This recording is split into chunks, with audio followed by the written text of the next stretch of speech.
Hello, it's Victoria Pendragon. Welcome to my alternate reality. I decided after my last video, when I was so comfortable doing the yogic breathing sitting on the floor, that I'm just going to sit on the floor, which is where I prefer to sit always. So, I want to talk today briefly about the return of what are called repressed memories.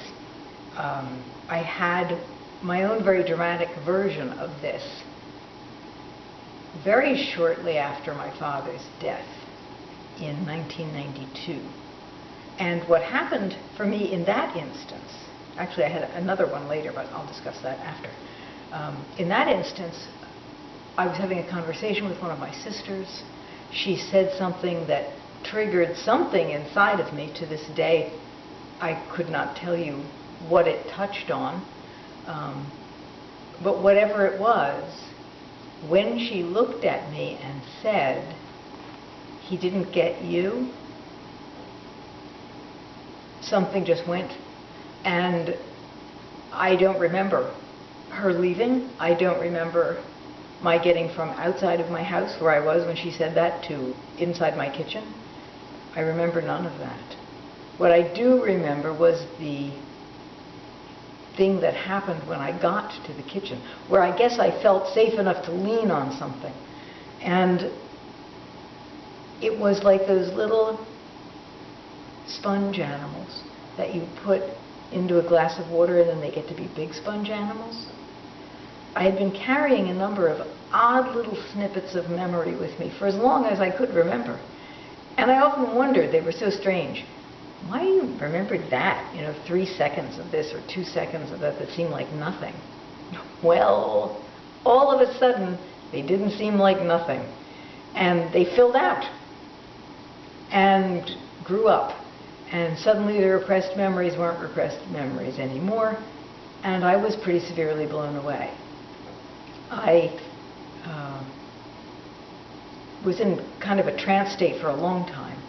Went out and into my studio rather, and made a drawing immediately of a little tiny girl figure, just like the Scream kind of, only it was all in gold, and her mouth was open, not many details, just screaming.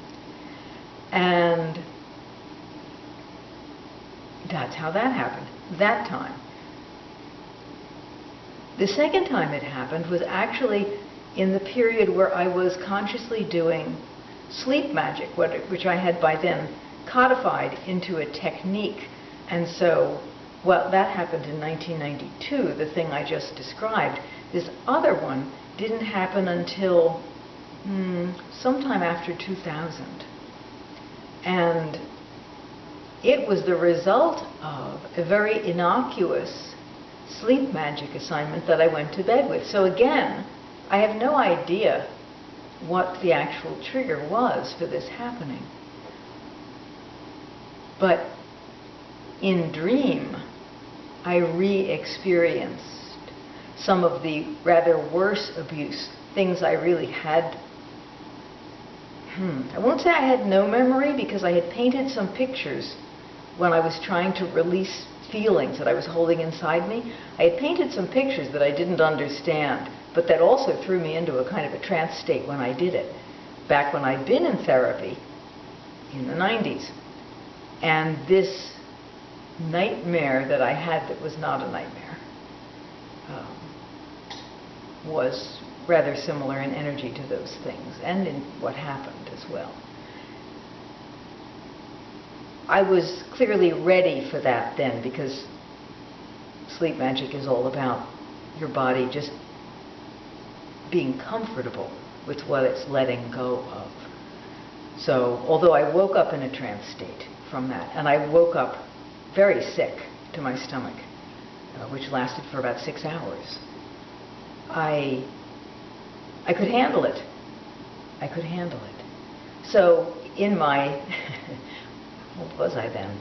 I don't know, in my late 50s or early 60s at any rate, there I was, finally able to handle a memory that had occurred when I was 4 or 5 years old. Our bodies save us from what they know if they feel that it would be disorienting to a degree that could be even crazy-making. I have shared some of this with one of my sisters who is schizophrenic. She and I endured the abuse we endured together. And she, unlike I, who escaped from my body, she didn't. And she remembers a lot of things, just remembers them. And she is broken. She is severely broken. She dreams of men after her all the time. I mean, we're in our 60s now. Trust me, nobody's after us.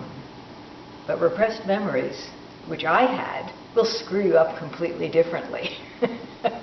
So I had led a life of acting out. I had led a life of, in a sense, behaving as badly, almost, as people had behaved towards me, because I didn't have any memory of it. Nor did I receive any memory of it from my body until I was ready for it, which was after I almost died from an illness that was probably the result of holding all those things inside me. Repressed memories are a trip. If you have them, you don't know you have them. But you can look at your life. And if your life is seriously skewed, as mine was when I was in my 20s and 30s, my behavior was what some people might call self-destructive.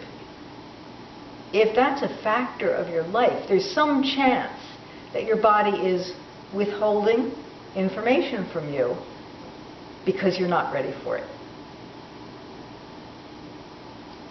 When you're ready, it will be there. The whole thing of living life well and comfortably is just being present with who you are, being aware of who you are, what you are, how you are behaving, and doing what seems reasonable to make a good life under those circumstances.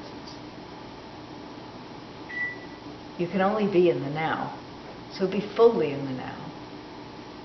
And if you want to change your circumstances, there are ways to do that.